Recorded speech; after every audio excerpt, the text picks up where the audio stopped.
Hey, everybody. My name's Adam. I'm one of the members of the executive board of the Virginia Worker, and just want to thank everybody for joining us tonight. This is our first event of the year and our first event ever as the Virginia Worker. This is just going to be one of many events to come, and we hope you will continue to join us as we host guest speakers presenting on a range of topics covering the history of the Virginia working class and other relevant topics for Virginia workers. Our goal as the Virginia Worker is to build a distinctly pro-worker and independent ideological pole of attraction for the Virginia working class that otherwise does not exist.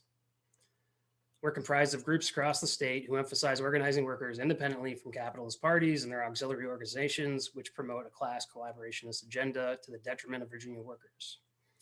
Our website is meant to popularize the struggles, campaigns, reports, and debate across the state affecting Virginia workers. We welcome all contributions that fall in line with our mission statement, which you can find at thevirginiaworker.com. Before we begin tonight's presentation, we would like to let all participants know that our next event will be on February 24th at 7 p.m. as we host union organizer and author Joe Burns as he presents his new book, Class Struggle Unionism. Yeah, I think you know Joe there, Peter. We'll have more information on this event in the coming days, to be sure to follow us on Facebook, Twitter, Instagram for those updates as we report what's going on for workers across the state. We would also like to cover some ground rules for tonight and how things will flow. Dr. Rachleff will provide his presentation, and then we'll follow with a Q&A. If you'd like to ask him a question, please type it in the Zoom chat box, and we'll read your questions off to Peter. If you can't attend the entire event, we will also post a recording of it online after tonight. And I'm going to introduce Peter here now. Peter considers himself to be a child of the 60s. He grew up in New London, Connecticut, where he was deeply touched by the civil rights, anti-Vietnam War, and movement for labor rights. Peter went to college in Massachusetts, where he became involved with Root and Branch, which produced a magazine and pamphlets. He attended graduate school at the University of Pittsburgh, where he studied with famed labor historian David Montgomery. Peter moved to St. Paul in 1982 to begin a career at Macalester College, where he taught immigration, labor, and African-American history until 2012. His approach to labor history, teaching, research, and writing includes direct involvement in the labor movement. And in 1985-86, he co-chaired the Twin Cities Local P9 Solidarity Committee, which organized support for the Hormel strikers. And he played a similar role on behalf of the Northwest Airline mechanics who struck in 2005 to 2006. He is the author of Black Labor in Richmond, Hard Pressed in the Heartland, and Starving Amidst Too Much, and numerous articles in scholarly and popular journals. In 2013, Peter left to Macalester to found the East Side Library, Freedom Library, as a center for resources and programs which inspire solidarity, work for justice, and advocate equity for all. Today, with support from unions, foundations, and more than 1,600 generous individuals, ESFL houses more than 26,000 books focused in labor, immigration, and social justice movement history, and works with the New Brookwood Labor College, Metro State University, the St. Paul Public Schools, the National History Day program, and other educational ventures.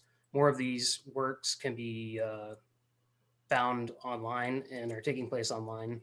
We encourage you to visit eastsidefreedomlibrary.org and their Facebook page for more information. And now I'm going to pass it over to you, Peter. Okay, and I'm going to try sharing my screen. This.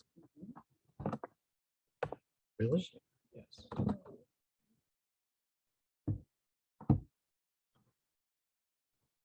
Hang on. That wasn't. Stop sharing. Stop sharing. Okay. Let's try it again. I don't think that's it. Yes. Select, but then you have to go. Oh. Okay. Hang on. Now, hit this. This is what happened there. No. From down here, maybe.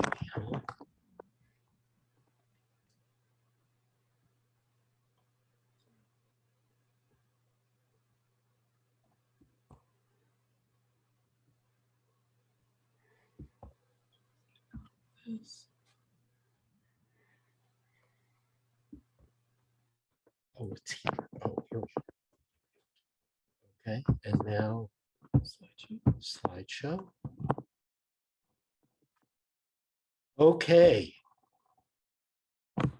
Can you see that okay, everybody? Looks good. Okay, here we go then. So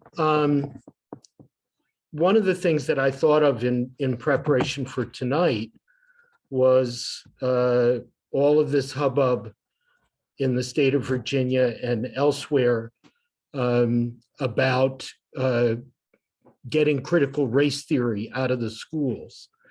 And those who have been arguing against what they're calling critical race theory say that it's meant to make white kids feel bad. And I wanted to, name tonight's talk In Search of Solidarity, because a big part of what I want to emphasize is that what's also being shut down are stories and a history of workers in solidarity with each other, of African American and white workers organizing together, immigrants and native-born workers organizing together, men and women organizing together, and that's a history that the wealthy and powerful do not want young people to learn. So this seems very appropriate here or there where you are in Virginia, where this statue of Robert E. Lee, I argue, was created in order to erase solidarity between Black and white workers, and in order to erase the history of that solidarity, which had threatened power in Richmond and in the state of Virginia in the late 1880s. As you all know, that statue became a wonderful site of what my old mentor, George Rawick, would have called working class self-activity. People found it to be a space where they could express themselves. And it also became a space of great creativity with the use of projections and more creativity, and this just amazing sense of involvement and power that this statue became the center of. And so what I've been trying to argue in my book, Black Labor in Richmond, which is now, hard for me to believe, almost 40 years old, and in my interventions around this statue and the movement to demand that the statue be taken down, that I've wanted to emphasize that Richmond, Virginia, renowned or reviled as the capital of the Confederacy, renowned or reviled as the center of opposition to school integration in the 1950s and 1960s, that Richmond, Virginia had actually seen one of the greatest expressions of interracial labor solidarity in the history of the United States. And I suggest that there is nowhere in Richmond, no plaque, no markers, no monuments. There's nothing being taught in the schools. This is not something that is part of the known history that the working class of the 21st century carries with them. So I want to share some of that history with you tonight, explain how it was possible, and explore with you how it became erased. So at the center of this story was a remarkable labor organization that called itself the Noble and Holy Order of the Knights of Labor, which began in the late 1860s and reached its peak in 1886, the same year that it had such a significant impact in Richmond. This was the slogan. That is the most perfect government, in which an injury to one is the concern of all. Those of you involved here this evening who might be active with the IWW or aware of the IWW know that the IWW modified this slogan to say an injury to one is an injury to all. The Knights of Labor were the first labor organization in the United States to take in African Americans as well as whites, unskilled workers as well as skilled workers, immigrants as well as the native born, women as well as men. Richmond was a great fulcrum for the Knights of Labor. There's a wonderful book by my friend Rob Weir called Beyond Labor's Veil, The Culture of the Knights of Labor. It's something that I highly recommend.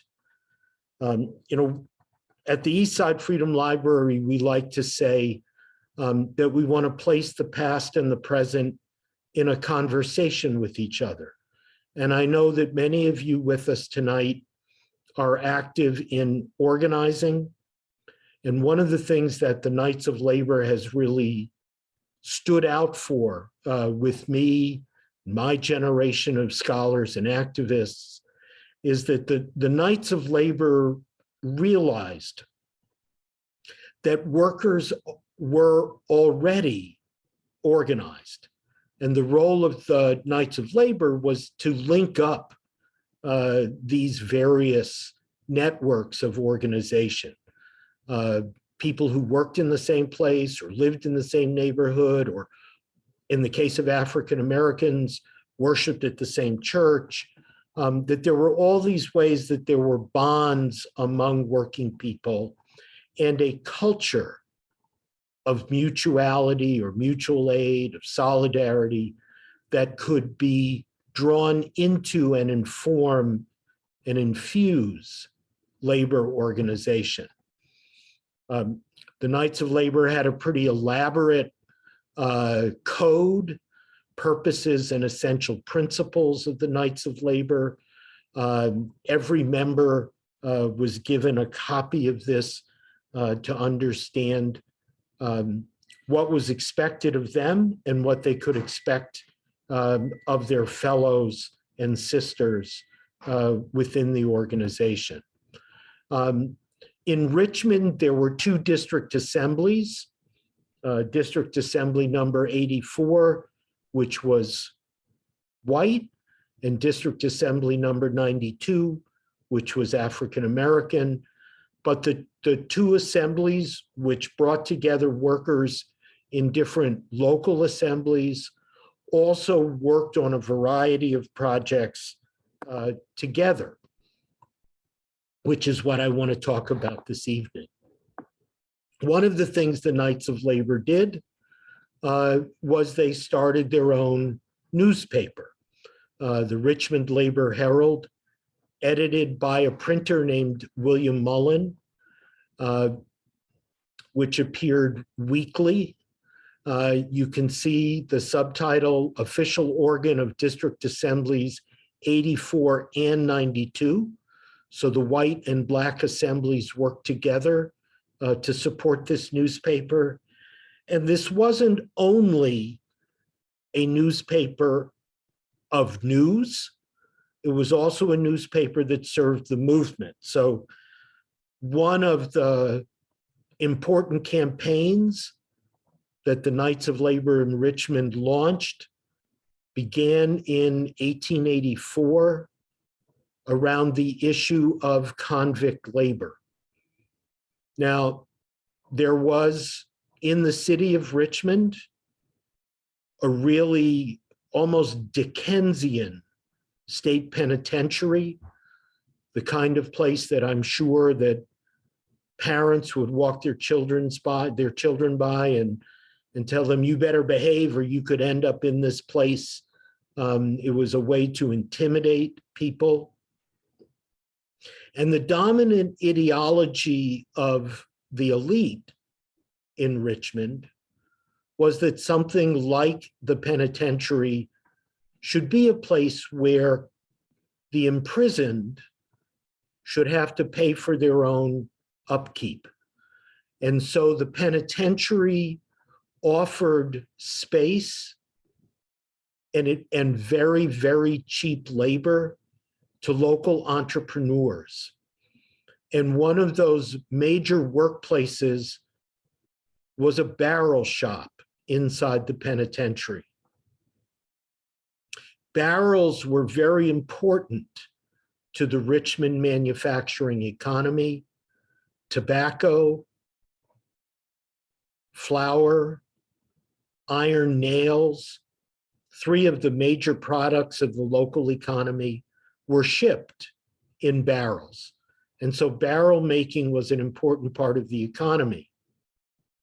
Barrel makers were called coopers.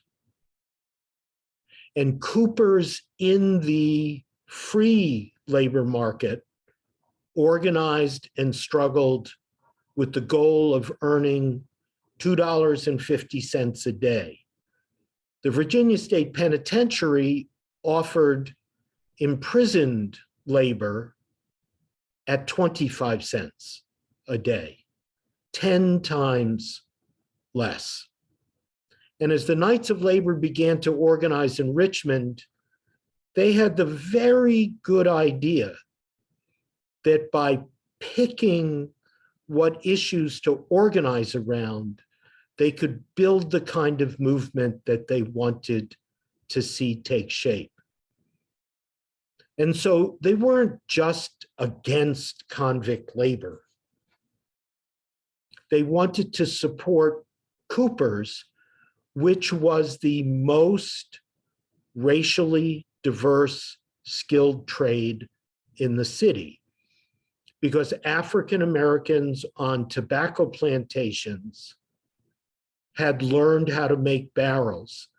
And as some of them migrated into the city, they brought their skills and knowledge with them. And so coopering was a trade that was almost 50-50 African American and white. But their ability to earn a reasonable wage was being undermined by this convict shop in the penitentiary. And so the Knights decreed in late 1884 that they were going to shut that shop down. And among the white members of the Knights of Labor, there were people who either themselves or were the children of people who had grown up in Ireland. And in Ireland, the movement for independence had developed a tactic that they called the boycott. And so the Knights of Labor said, we're going to use the boycott as a way to shut this barrel shop inside the state penitentiary. Now, one of the things that's always frustrating for a historian like me is when we find the minutes of a meeting, we often find that the actual discussion is not recorded in the minutes. And I can just imagine the discussion at a meeting where someone gets up and says, well, I move that we call for a boycott of the barrel shop in the penitentiary. And someone else at the meeting might say, well, brother, or well, sister, when's the last time you bought a barrel? How the hell are you going to boycott barrels? And so the discussion would have gone on, and they finally decided they were going to boycott flour. Great choice, because every family connected to the Knights of Labor purchased flour. And they were going to boycott all flour that came in a barrel that had been made in the penitentiary. And then someone must have said, well, we could have even more of an impact if we didn't just boycott the flour, but that we boycott every store that sells flour that's made in a barrel that's made in the penitentiary. Now, the Taft-Hartley Act of 1947 would make so-called secondary boycotts illegal. That would have been against the law. And there's an interesting story yet to tell about how the employers tried to fight against this boycott. But my point is also that the newspaper, the Richmond Labor Herald, was used as a tool in the campaign to shut the barrel shop in the penitentiary. And the way the Knights of Labor did this was on the front page of the Labor Herald. After the boycott got going, they would include 2 lists of stores. And one list would be titled, "These are the stores that you should boycott."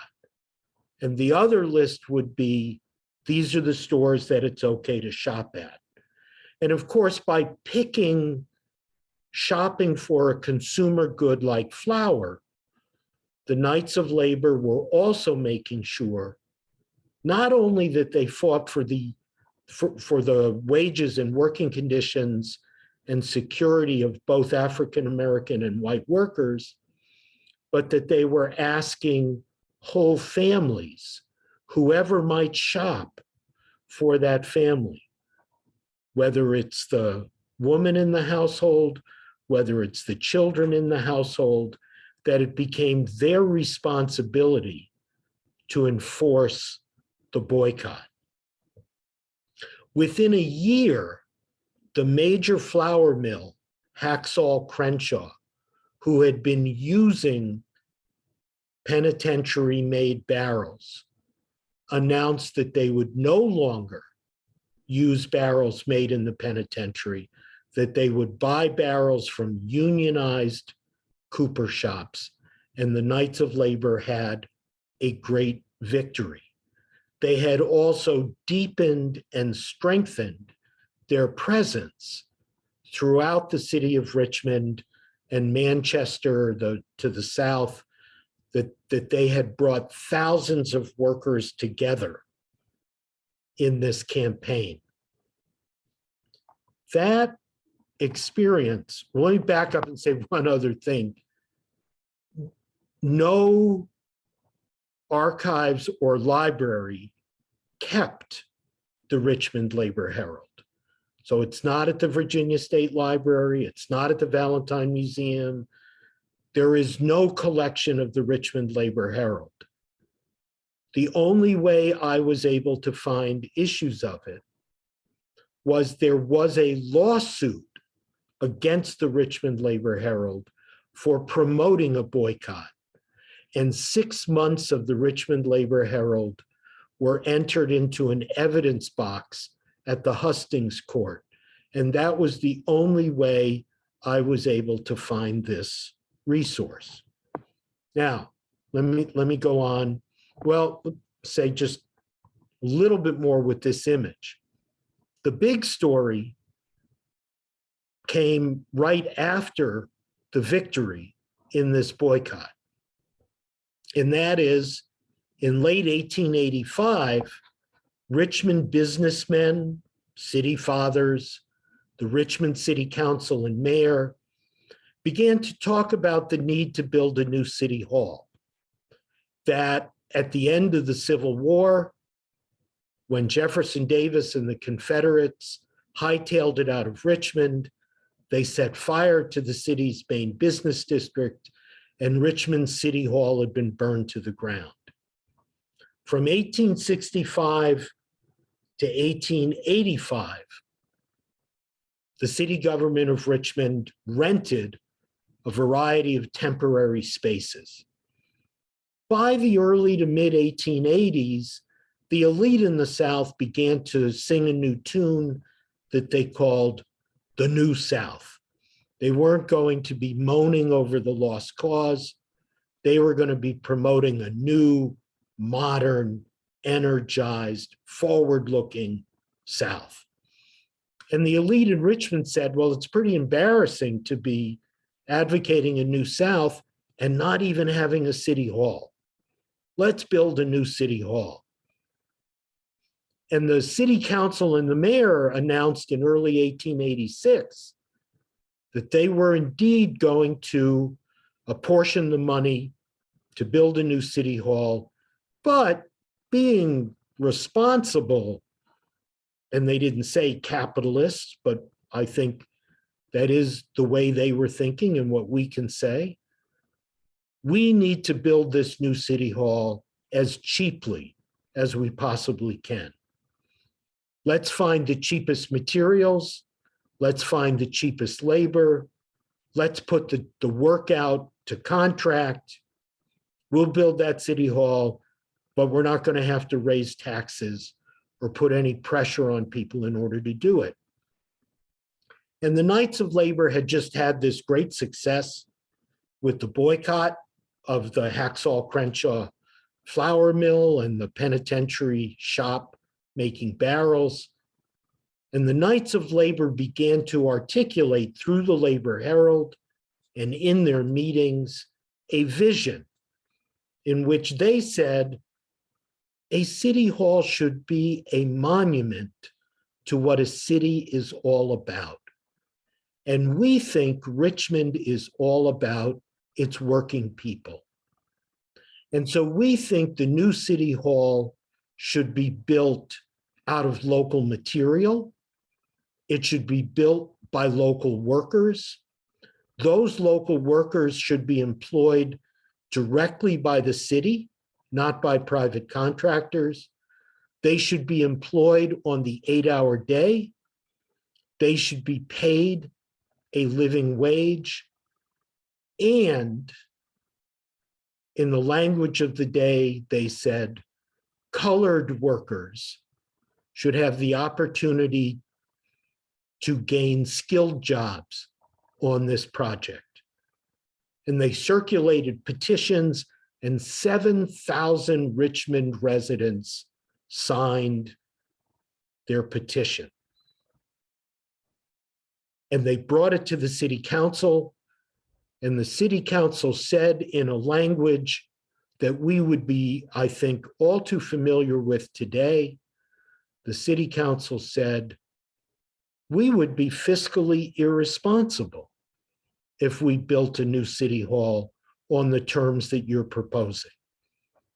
And the Knights of Labor responded to the rejection of their petition that they would organize a third political party outside of both the Democrats and the Republicans, that they would run in the May 1886 city council election, that they intended to win, take control of the city government, and build the city hall that they had in mind.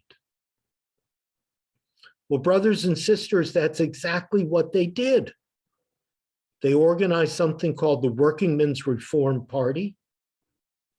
They ran a slate for city council that was both African American and white.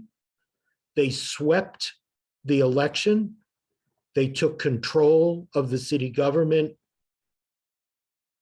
And they built what those of you who live in Richmond or have visited Richmond know is an absolutely handsome building. It's no longer the city hall. In fact, I believe it's now a place where a number of nonprofits have their offices.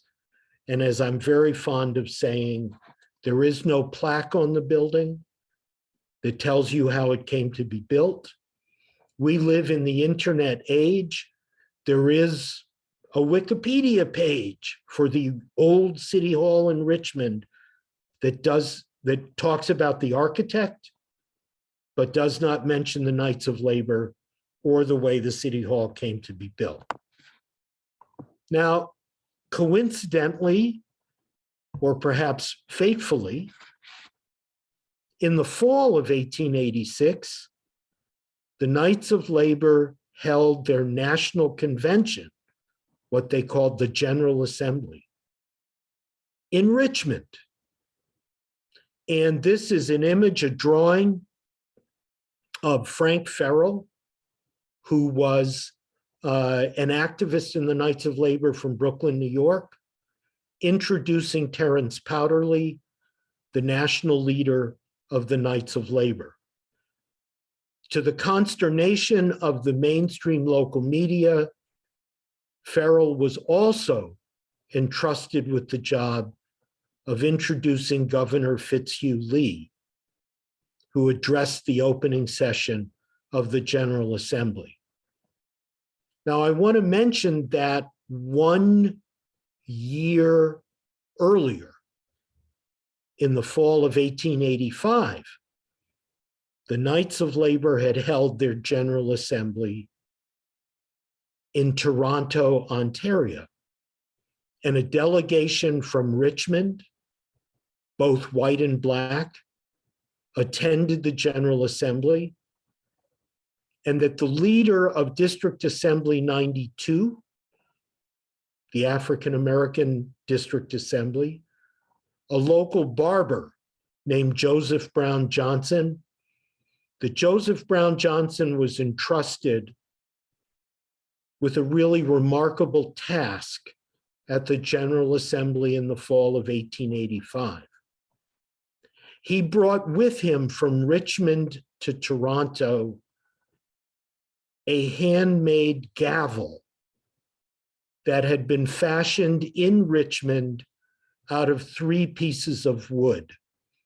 And as Johnson handed the gavel to Powderly, which Powderly would use to run the General Assembly, Johnson explained that 1 piece of wood in the gavel had come from the lectern at St. John's Church, where Patrick Henry had slammed down his fist and said, "Give me liberty or give me death." Another piece of the gavel came from wood that had been carved from a tree in Appomattox, where Cornwallis had surrendered to George Washington, spelling the end of the Revolutionary War and the coming of American independence. And the third piece of wood had been carved from a pillar at what was called the Old Libby Prison. And as Johnson explained, where the true patriots of our common country had been held during the Civil War. That is where Union Army members who had been captured by the Confederacy and imprisoned in Libby Prison, that the third piece of wood was meant to symbolize that. And the 2 district assemblies had decided to commission this gavel and had selected an African American to present it on behalf of all of the Knights of Labor in Richmond. Let me return for a moment to 1886 and Frank Farrell. Farrell was part of a group of so-called radical delegates who had come from Brooklyn, New York. They had traveled by steamboat from Brooklyn to Richmond.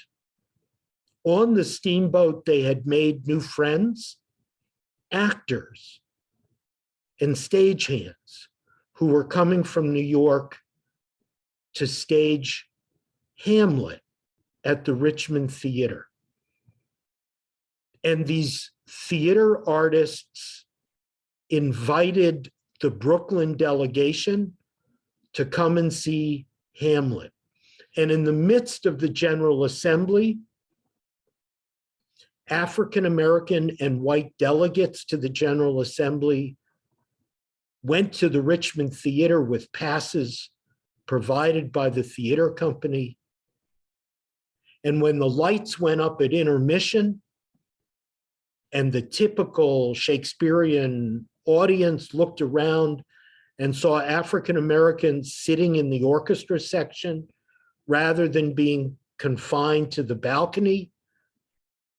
They called for the police. There was a tremendous uproar. The local media, again, we had headlines. The Knights of Labor stand for race mixing. Today it's Hamlet, tomorrow it'll be your daughter. The Knights of Labor took a stand for racial equity. When the Brooklyn delegates went to stay at a hotel in Richmond, and the desk clerk told them that their hotel did not admit so-called colored guests, the entire delegation left the hotel and went to stay at Black-owned boarding houses in Richmond. Here we have an image of the General Assembly, some sense from the artist of the presence of African Americans as well as whites. And here we have a photograph of the women who were delegates to the Knights of Labor General Assembly. There was a very significant women's presence in the movement in Richmond and in the organization of the Knights of Labor. Now, how was this possible?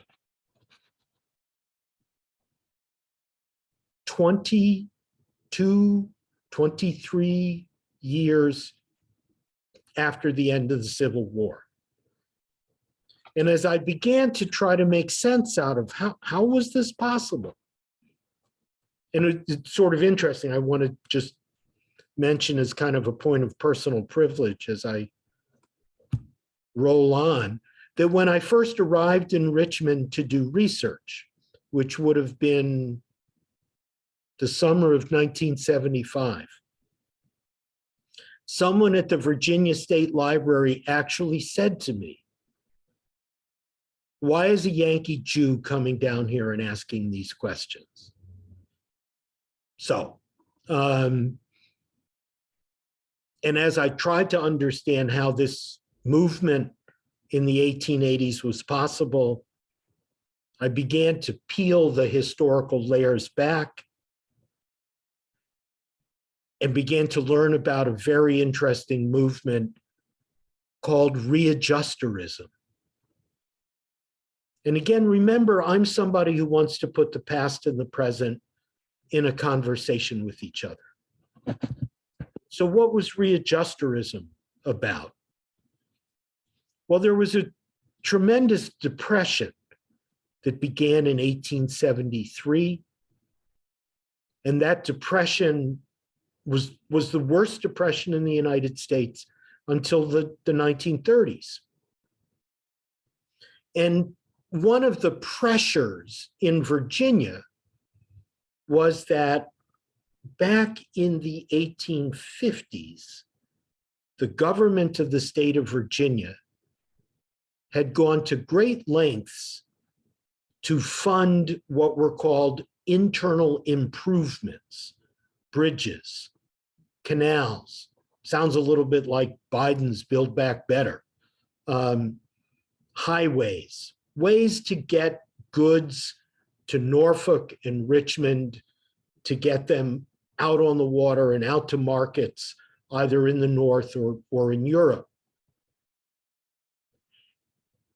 And the way they funded these internal improvements was they floated bonds. And many of those bonds were purchased by British investors. And these were bonds with 20 years before they would begin to become due and to be paid back. And so as the revenues began to decline in Virginia in 1874 and 1875, the government of the state of Virginia began to close schools and cut back on other government-provided services in order to pay back the bonds. And we again get a discourse from the elite that sounds an awful lot like today.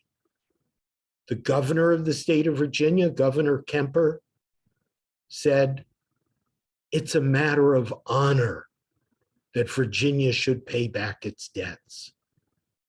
And African Americans who were only beginning to access public schools and to imagine their children's futures with an education began to see those schools being closed. And they said, you built these internal improvements, these bridges and roads and canals, in order to profit from the unpaid labor that we were performing while we and our parents were enslaved. And they said, we should readjust the debt. Let's tell them the British can get 25 cents on the dollar. And if they don't like it, let them come and invade us. And that led to yet another independent political formation, the Readjuster Party, outside the Republicans, outside the Democrats, African American and white, very active in the city of Richmond. They won several seats on the school board in the early 1880s. And in 1879, they elected their candidate, a very odd former Confederate general named William Mahone. They elected him governor, and he stuck it to those British bondholders, and they reopened schools in the early 1880s. So I discovered that here's a picture of Readjuster activists posing, white and black together in the late 1870s. Here's an image of discussing cutting those payments to the British. And here's a picture of a school where African American children were being educated during and after Reconstruction. You know, one of the myths that we often are fed is that at the end of Reconstruction, everything got rolled back. It's not true. Reconstruction ended in 1877, but readjusterism rose in Virginia, and interracial independent politics around working class issues was vibrant in the city of Richmond and in the state of Virginia. One of the interesting things that I came across in my research was that when Richmond fell, and so here's an image of Abraham Lincoln marching into Richmond. We have to be suspicious of some representations that, in fact, what happened, and here we have the city being burned, but what actually happened on April 4th, 1865, when the Union Army took Richmond, ahead of President Lincoln arriving to be celebrated and praised, the Union Army was led by the Massachusetts 54th, an African-American brigade. And they included formerly free and formerly enslaved African-Americans. There is a goosebump generating story in the book, Been in the Storm So Long, by the historian Leon Litwack. Litwack describes the Massachusetts 54th. He uses a book that was written by Thomas Wentworth Higginson, who was a leader in the Massachusetts 54th. And he quotes the chaplain, Garland White, who had been enslaved and had escaped and made it to Massachusetts, became a chaplain, joined the Union Army, was part of the invasion of Richmond. And Garland White tells the story that the Massachusetts 54th marches into the city. Of course, the Confederate government is running out, setting fire to the city on the way out. And they come to Lumpkin's slave jail, where enslaved African Americans were held, waiting to be taken to the auction block, where they would be sold away from their loved ones, women away from men, men away from women, parents away from children, children away from parents. And Garland White writes that as they began to approach the jail, they could hear enslaved men and women and children singing, "Slavery chain done broke at last, done broke at last. Slavery chain done broke at last. Gonna praise God till I die." This was the energy of the fall of the slave regime in Richmond in April 1865. Now, we come back to this image. Very interesting argument would go on over the next decade. The Republican Party in Richmond, which claimed to represent African Americans, wanted to celebrate January 1st as Emancipation Day. That was the date in 1863 when Abraham Lincoln issued the Emancipation Proclamation. But African Americans in Richmond said, we got free on April 4th, not January 1st. You know, we've just had Juneteenth declared a national holiday. Lots of Americans are getting an education about the ways, plural, the ways that slavery ended because of this new interest in Juneteenth, when enslaved men, women, and children in Texas were finally freed in June, mid-June of 1865, months after the end of the war itself. Here we see newly freed African Americans celebrating their holiday of Emancipation Day on April 4th. Here we see the first cohort of African Americans elected to the Virginia state legislature in 1869.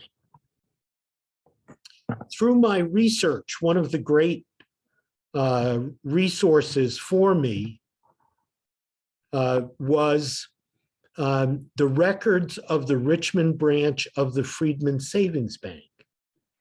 And there I found the records of thousands of individuals who took out bank accounts, and the records of over 400 so-called secret societies, fraternal and benefit organizations, and nascent unions that African Americans organized in Richmond between 1865 and the Depression that began in 1873.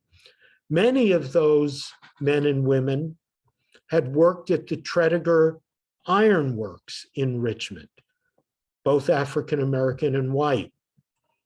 Some worked in local tobacco factories, and some women also worked in cigarette factories and plug or chewing tobacco factories. Remember, I said earlier about the Nights of Labor Awareness that people were already organized. Labor historians will do weird things to try to squeeze information out of meager sources. I learned from a wonderful African-American historian named Dennis Dickerson, who was writing a PhD dissertation about African-American migration from Alabama, Mississippi, Louisiana, to Pittsburgh, where we were in graduate school. And Dennis had this brilliant question and then a brilliant insight about how to answer the question. So his question was, when did African Americans who had migrated to Pittsburgh think that they now lived in Pittsburgh for keeps, and it was worth organizing there to try to make their lives better? And Dennis got this crazy detective idea of looking at obituaries in the Pittsburgh African-American newspaper, the Pittsburgh Courier, to see what did African-American families do with the bodies of their loved ones when they died.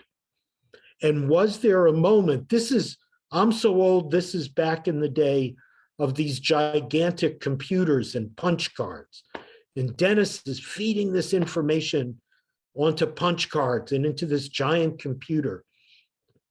And one morning he comes into the room that the graduate students shared in the history department, and he says, I've got it. He said, it's September 15th, 1927. Excuse me, when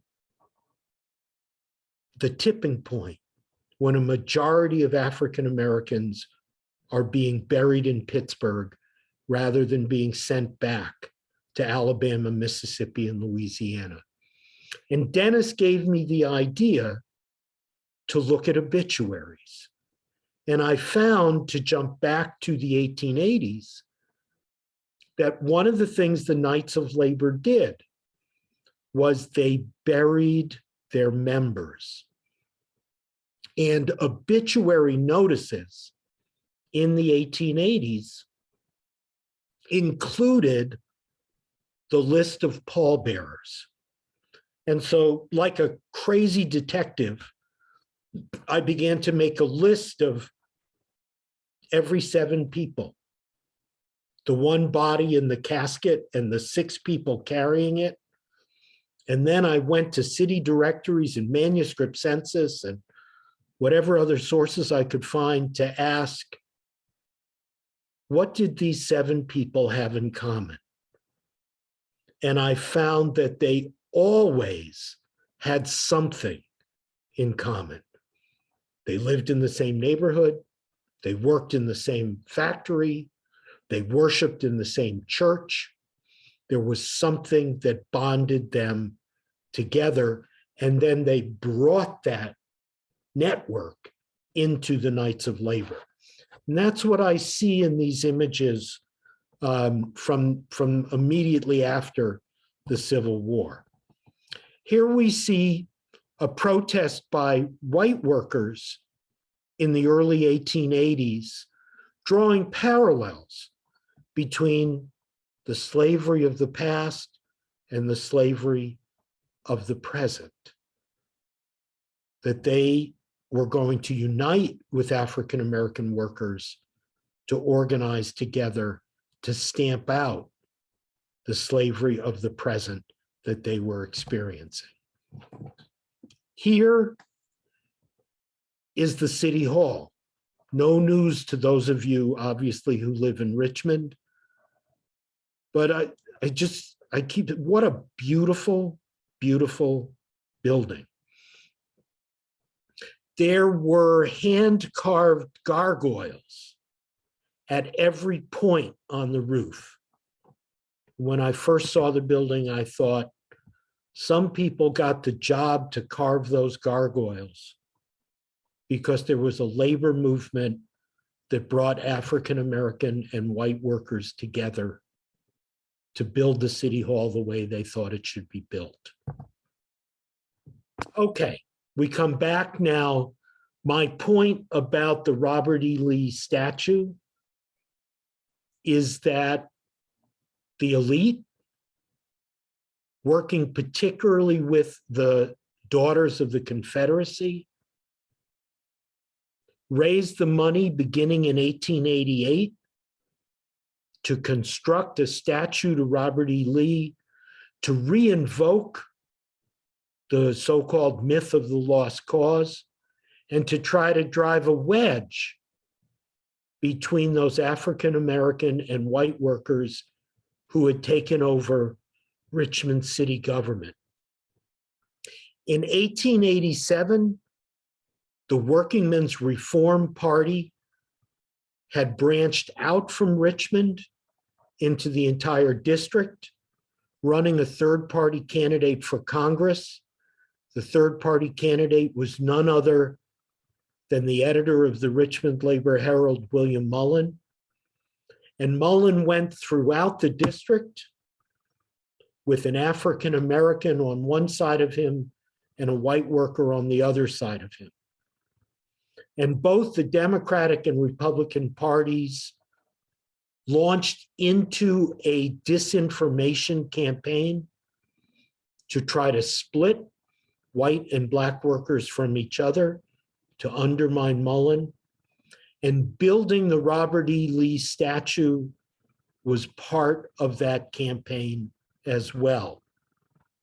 They would ultimately be so successful that by 1902,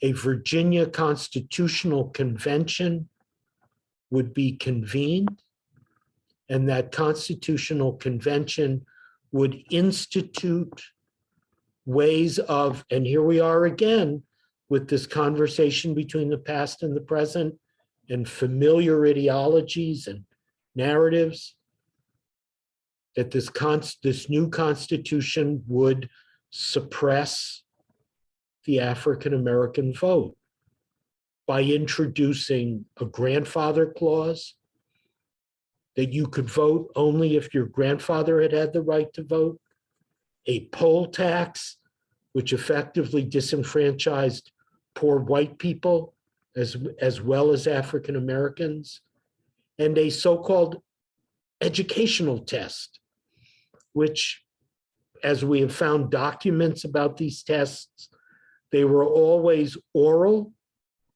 Someone arrived to register to vote, and the clerk would ask a question about the Virginia Constitution and then tell the person who wanted to vote, sorry, that's the wrong answer, come back next year. And by the middle of the first decade of the 20th century, most Virginia African Americans had been stripped of the right to vote. And the Richmond that many of us would become more aware of in the 20th century, that would ultimately stand against school integration in the 1960s, that new Richmond was being built. But this, brothers and sisters, this is the Richmond that you are creating, that we see in this immense mass of human beings surrounding the statue of Robert E. Lee, which of course now is no longer there. But this is the future. And so I'm going to try to escape from screen sharing. Let us see.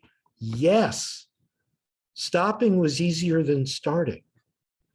I'm going to stop there and hope that I've provoked you to think of some questions or comments. I would love to hear from you.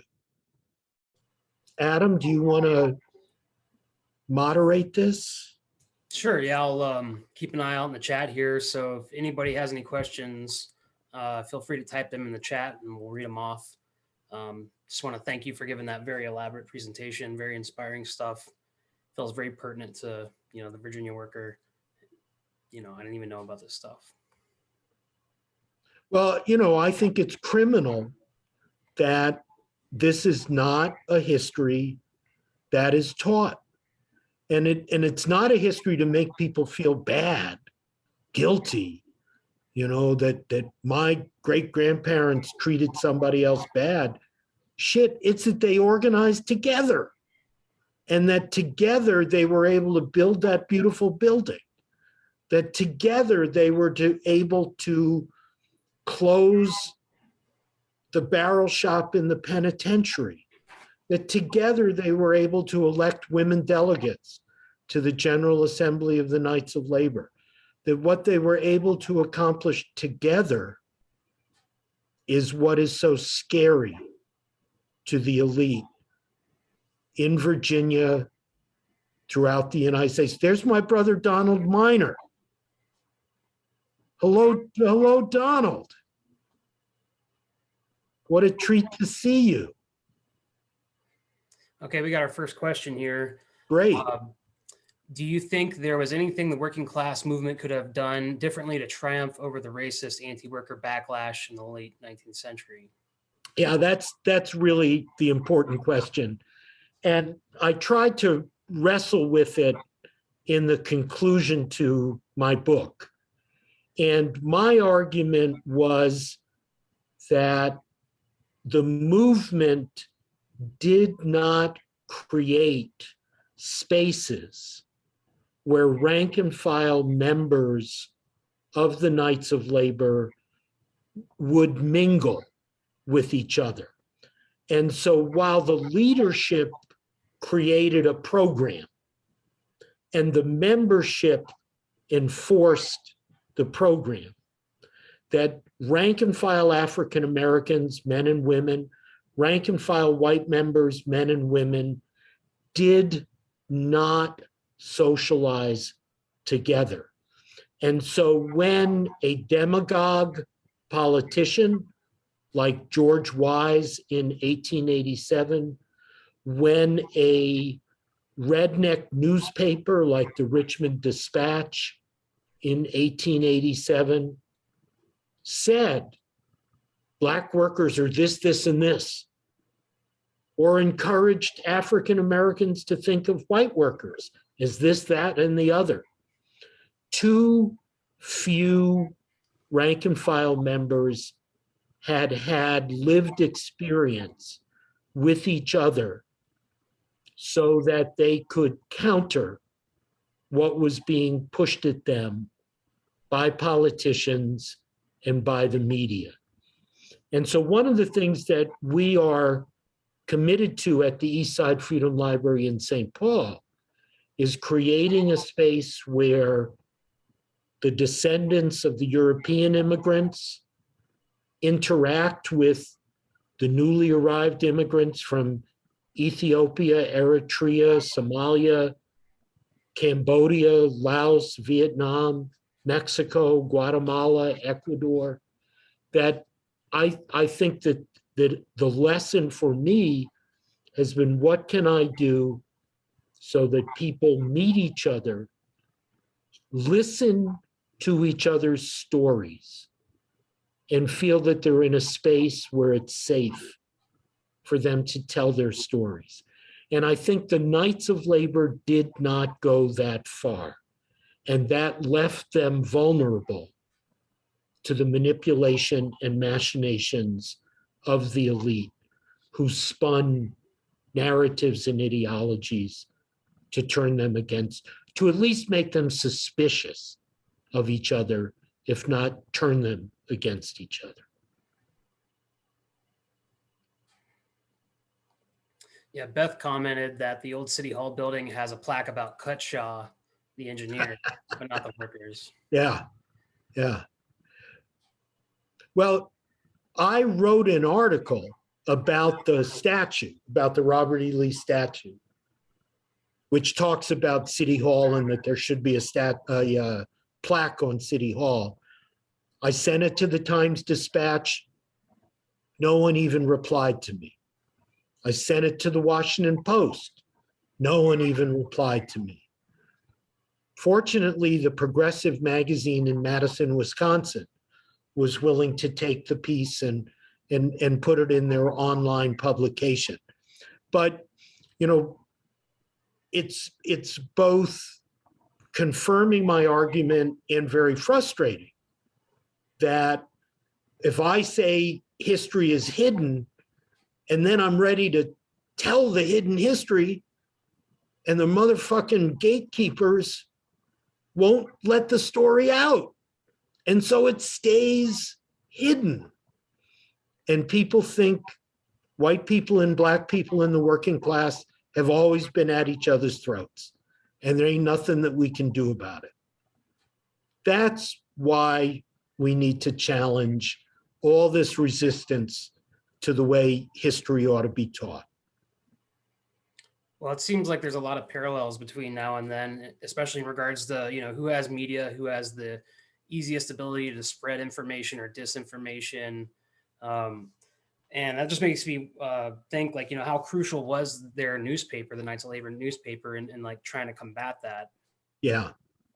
And how interesting that no professional historical organization or library has kept that newspaper. So, let's even erase the documents of the past. There was a question from Guy. He's saying, in your research, did you discover any evidence of influence from Marxism in this early period of interracial mass labor movements in Richmond? Was there familiarity with or attempts to contact the international workers movements? So I did find that in the 1890s, after the movement was already beginning to decline, that one of the guys that I was very interested in, named John Taylor Chappell, that John Taylor Chappell joined the Socialist Labor Party. And there was a little chapter of the Socialist Labor Party in Richmond. And it's really a great little research story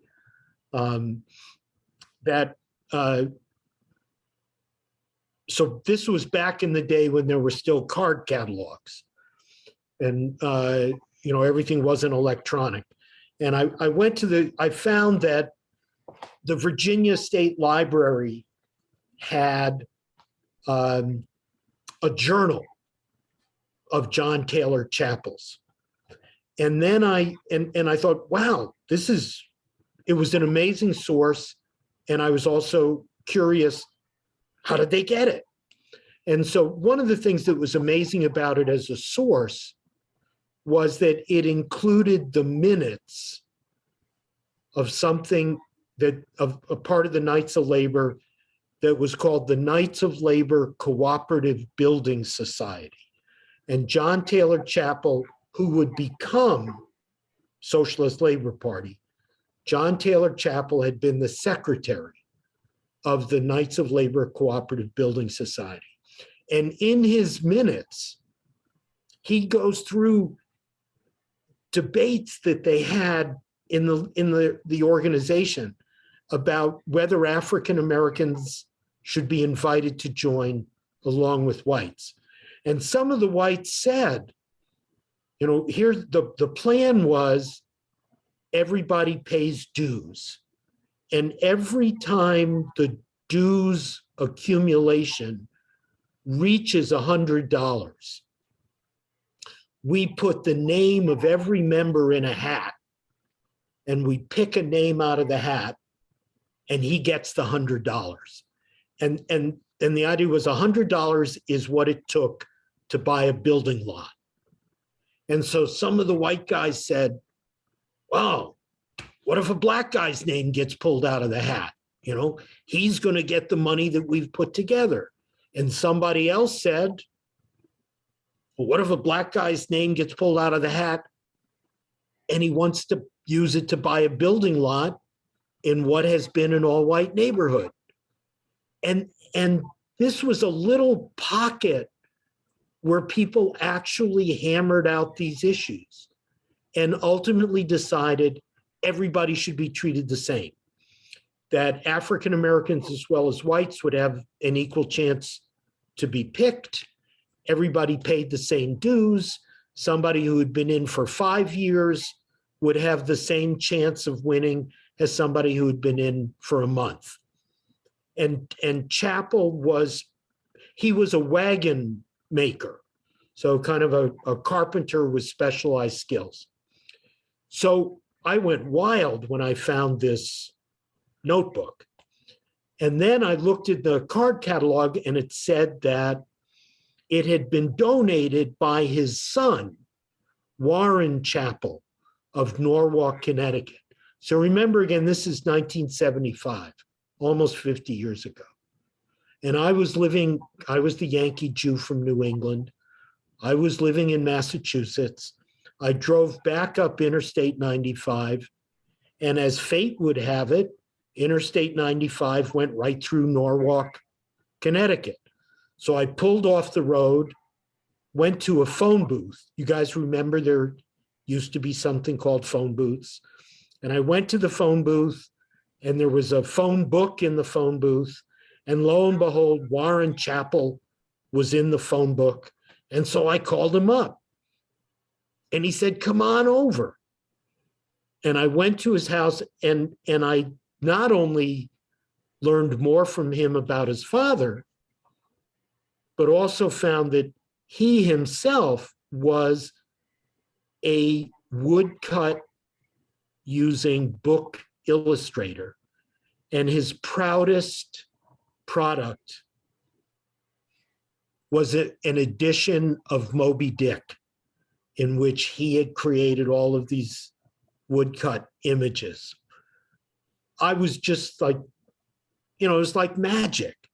So Chappell, as I learned from his son, organized a small local of the Socialist Labor Party.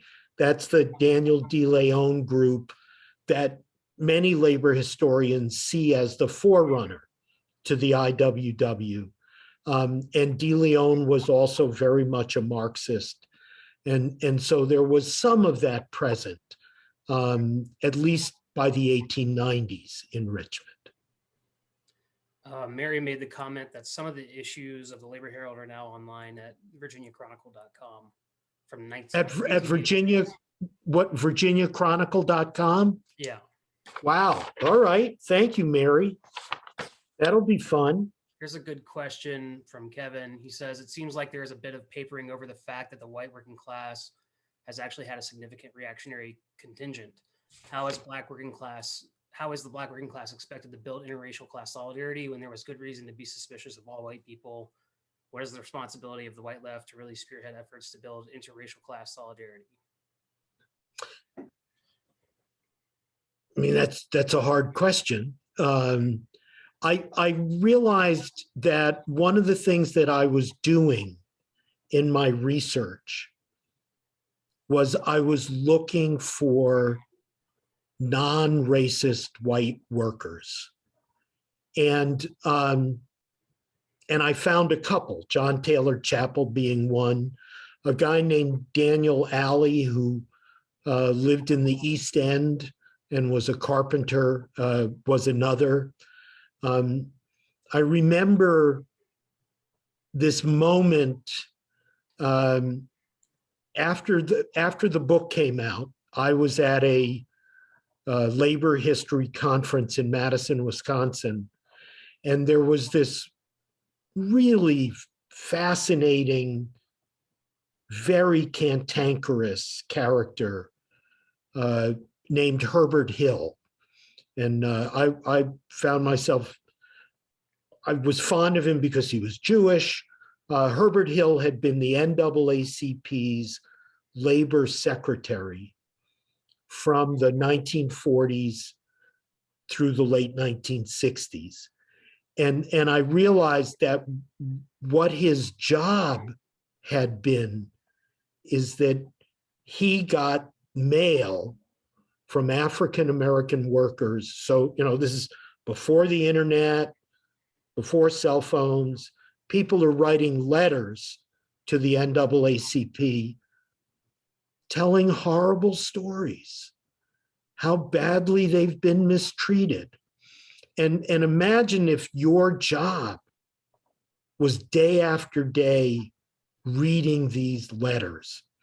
And so Herbert Hill became a very crabby guy. And I met him at this conference. It must have been 1981, 82. And he said to me, he pointed at me, and he said, "You're the guy that's written the book that says Black and white workers were able to organize together in Richmond. Don't you realize you provide just as much evidence in your book that they couldn't stick together as you do that they did organize together?" And I was pretty quick-witted. And I said, if you'll grant me that it was possible for them to organize together, then the 7 years of work that it's taken me to write the book was worth spending, that it was possible. And I think that we have to, in 2022 and going forward, we have to operate in the realm of what's possible. And we can't assume that people will always do dirt to each other, that we can find the examples in which people are bigger than what they were raised to be. And how can we tell those stories to others so that they too can imagine themselves being bigger than they were raised to be. And it's been hard in the aftermath of the murder of George Floyd and the rise of a very angry racial justice movement. And this has been a hard time to talk about solidarity. And I think that we need these kinds of examples to show that it's possible to organize together. Because alone we're screwed. Alone we're never going to get anywhere. That's a good lead into this next question here. Someone asked, what can Virginia workers do today to build power and solidarity like and better than the Knights of Labor? You tell me. You know, I've been picking Adam's brain about what's going on with the Target Workers United. Here we are in the Twin Cities. We're like the headquarters for Target. And I don't hear stories about Target workers organizing. We did just have workers at 4 half-price bookstores have just unionized.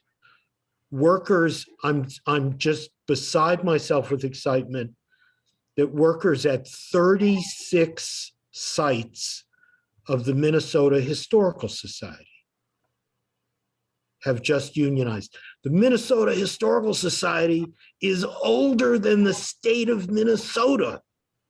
And now the workers have organized. Wow.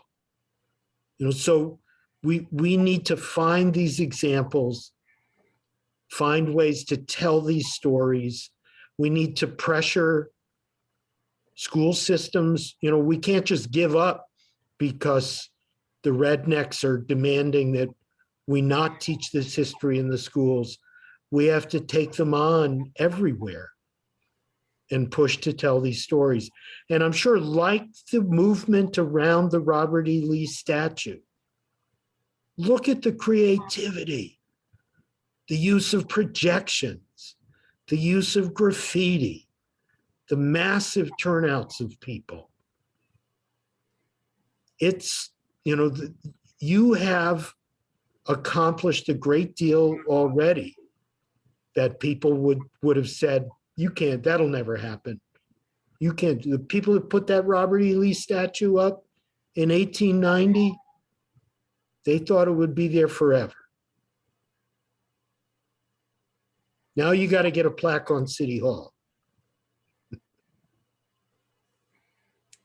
All right, here's a question from Gary. He says, can you discuss the type of internal process, consciousness raising, debates, and or strategic clarity and debates that allowed for this multiracial working class movement to decide it was in their interest to get behind a former Confederate general as a gubernatorial candidate, and any lessons you think we should take? That's a great question. I'm not sure that we have the resources to enable us to really flesh that out. There was a book called there's been a couple of books on the readjusters, one by a pretty good historian named James Tice Moore, one by a guy named Pearson. I don't think they ask a lot of these questions about what's happening on the ground. I think that John Taylor Chapel's notebook tells us a lot more, really tells us what people were saying and doing at meetings. Mike is suggesting Jane Daly's book on the readjusters. I'm going to write that down. I don't know that book. Great. I think that part of what we're trying to do at the Eastside Freedom Library and other people that I know of around the country, we're trying to use oral history. You know, can we find people who were in struggles, get them to tell their stories? I'm working with a wonderful guy right now whose dad was in the 34 Minneapolis Teamsters strike, and before that was in the IWW. And this guy is writing a memoir, trying to recreate as best he can what were the stories that his father told him about what the 34 Teamsters strike had been like. I think that, you know, we live in a culture that has made many people feel that their stories don't matter, and that there's no space to tell them in. And I think the kind of intellectual revolution in American history that started in the late 60s and began to use oral history.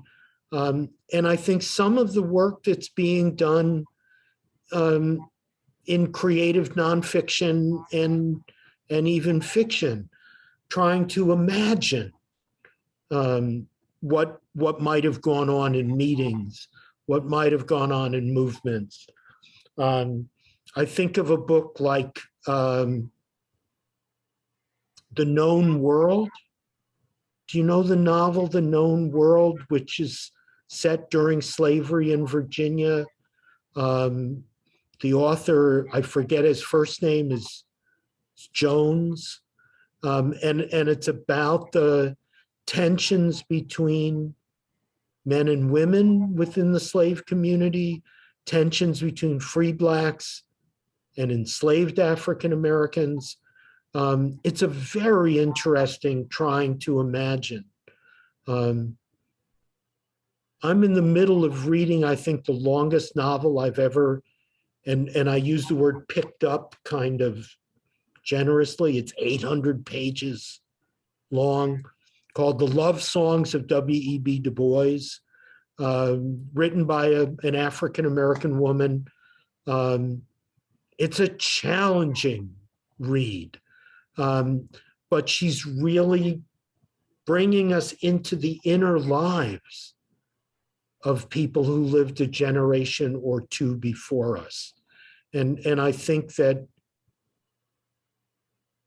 you know, in a country like ours, you know, that began with genocide, that then continued with the horrible brutalization and exploitation of enslaved African Americans, that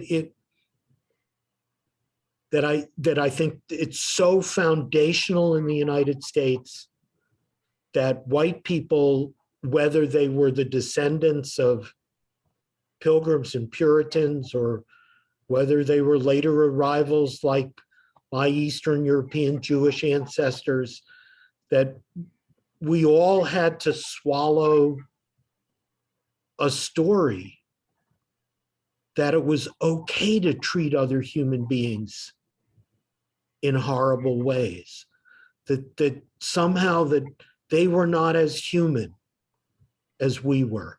And that has so poisoned imaginations that the work that lies ahead of us is not only organizing work, but also the work of letting imagination loose and allowing us to go back and rethink how relationships might have been and how people might have understood themselves. And we have a huge job ahead of us to do that kind of work.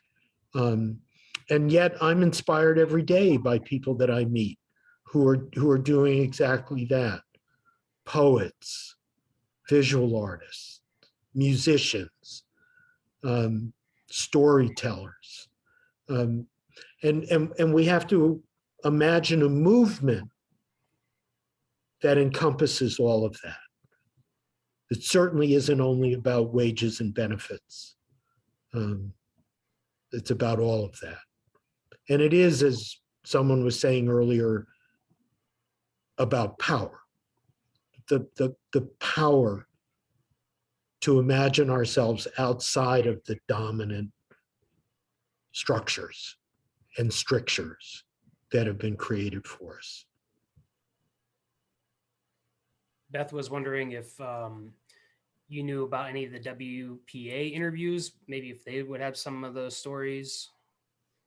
The WPA interviews are great resources. So in the Great Depression, the New Deal, the kind of thing that Biden has not proposed, but the federal government created jobs for unemployed artists, for unemployed graduate students, and created a project called the WPA Slave Narratives that relied on these gigantic tape recorders. People were sent into the South. Zora Neale Hurston was an interviewer in the WPA Slave Narratives Project in Florida. More than 2,000 narratives were collected. The wonderful George Rawick kind of discovered the tapes. So as lots of government projects, it was great to put people to work. It was great to collect the stories. And then there was no plan about what to do with it. And so they got put on a shelf at the Library of Congress. Nobody looked at them for 30 odd years.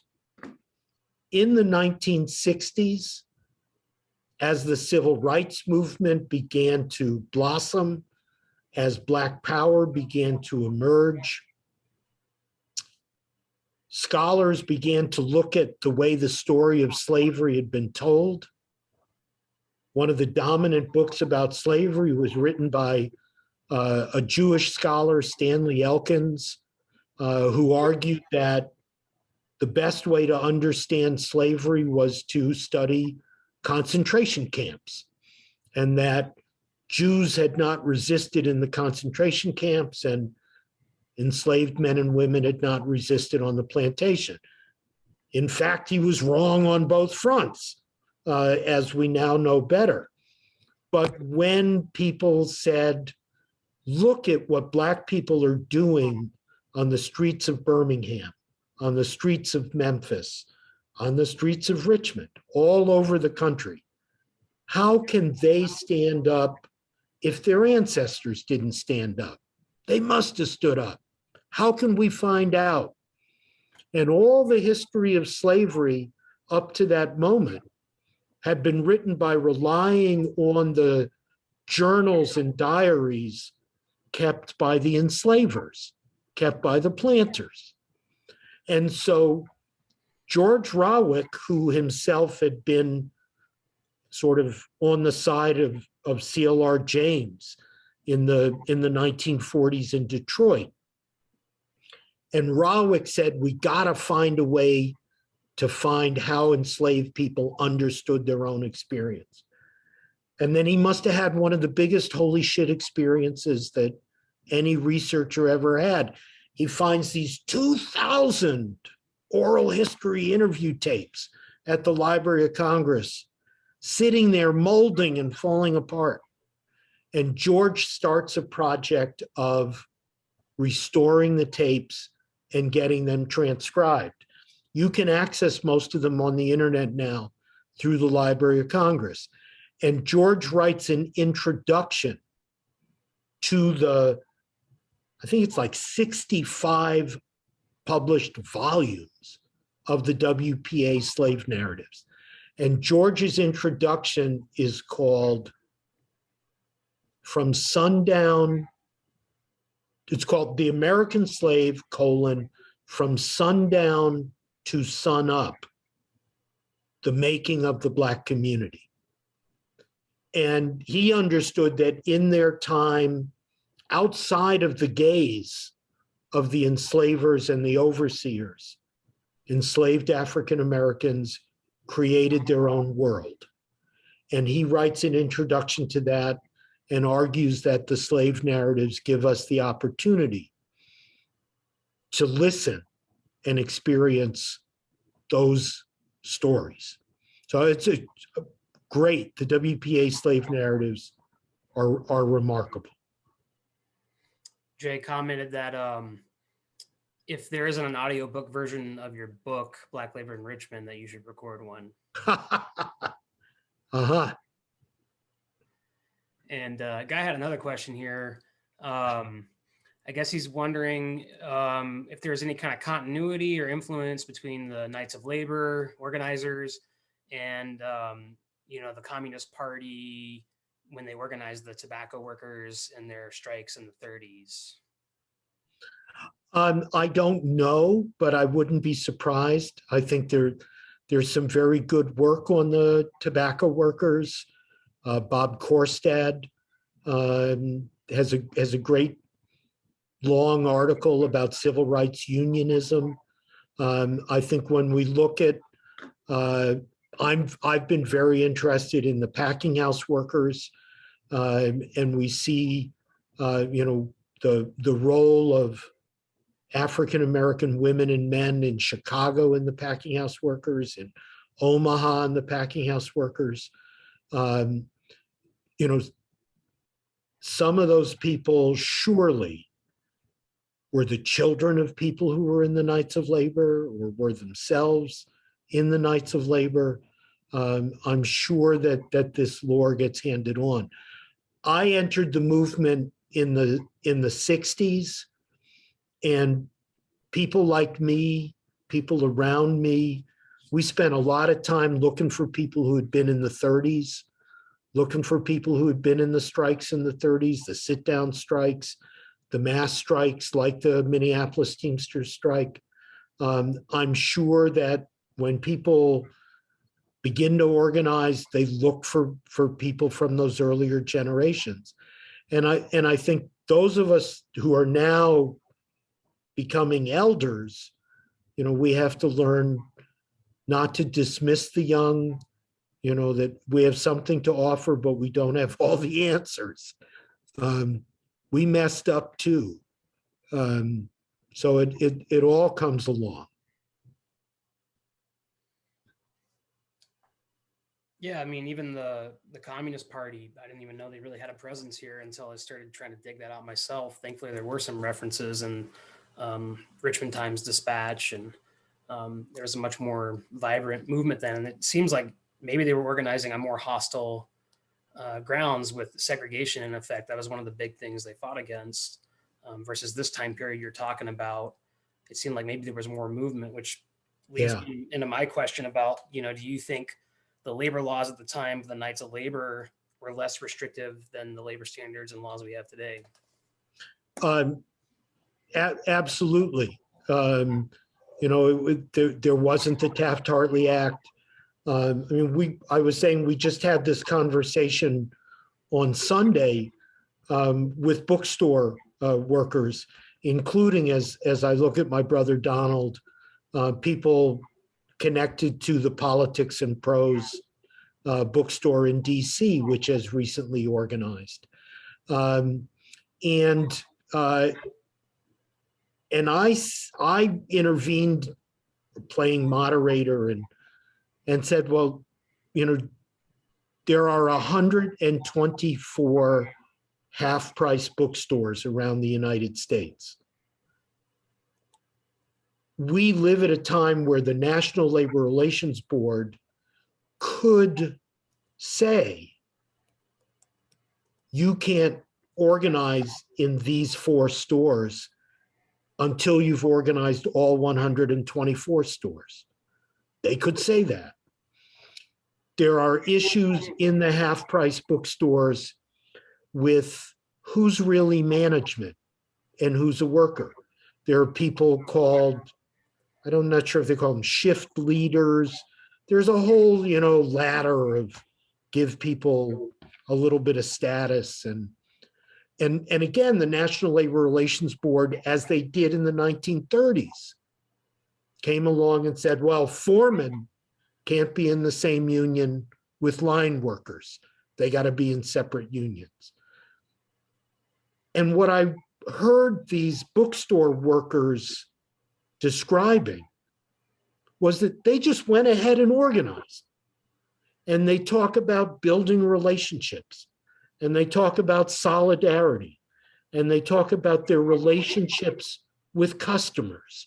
And it may well be that bookstore workers are in a particularly great spot because the customers tend to be pro-union, and the customers appreciate the knowledge that the workers share with them.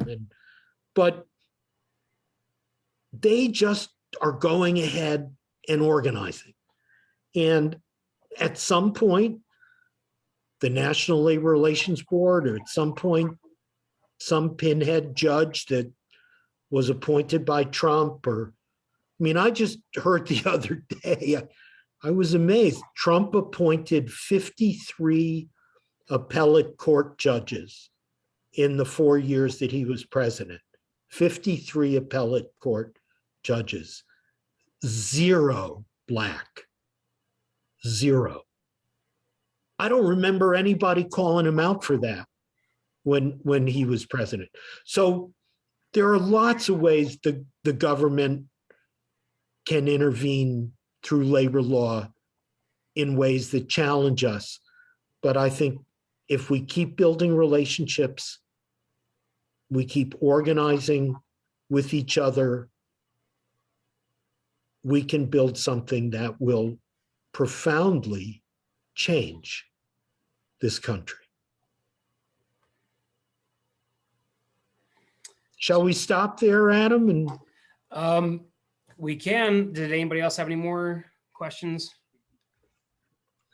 Yeah, I don't have a question, but I am going to real quick just drop the Virginia workers' contact information in the chat, great. as well as a contact form for the Communist League of Richmond, if any Richmond area people are interested in that. For the Virginia worker, we are accepting stories, pitches, polemics.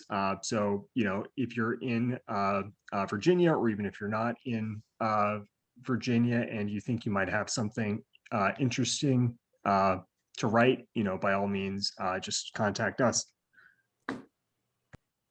Thank you, Mike. And I want to encourage everyone to check out the Eastside Freedom Library. We are living in this weird historical moment where we can all be together electronically. You can attend any of our events and activities. Please join us. You can subscribe to our twice-a-month electronic newsletter through our website. Go to the Get Involved header and sign up for our newsletter. It's free. You can email me at info@eastsidefreedomlibrary.org. I would be very glad to hear from you. I have, the book was first published 40 years ago, and I have been invited once to Richmond to give a talk. Unfortunately, that once allowed me to give like 3 talks. It's the only time in my life that I gave a talk in a barbecue restaurant. And that was really a great experience. And I got to eat. But it means a lot to me to be talking with you. You know, I'm kind of this weird in-between person who has soaked up. I do. I like to think of myself as a sponge, and I soak stuff up, and then at the right time in the right place, I squeeze myself and it comes back out. And so I've soaked up your history. I don't want to be a colonizer or an imperialist. I didn't really, frankly, make any money writing this book. So I haven't gotten rich off your history, but tonight is a good opportunity for me to give it back where it belongs. And it means more than I can say to me to be able to share this with you tonight. Thank Let's you so keep much. the relationship Yeah. going, Thank you please. so much for being willing to do this and taking the time. I know we didn't compensate you anything for this either. And, Yeah. you know, we're just getting started here, and I think Oh, I couldn't think of a better way to start off our first event of the year and first event as a Virginia worker. And you know, maybe you can check out Joe Burns' talk when he presents on his book on February 24th, same time. great, because we're going to do an event with Joe also. Great. So- Yeah, he said he knew you, so Oh yeah, we go way back. Yeah. Yeah. His book, Class Struggle Unionism, and I encourage you to read it. And he's now an attorney for the flight attendants union. Great. all right. Well, thank you so much again. Thank you. Thank you. Everybody stay tuned. We'll have this up on YouTube and people can review it, and you know, hopefully more folks can check it out. Great.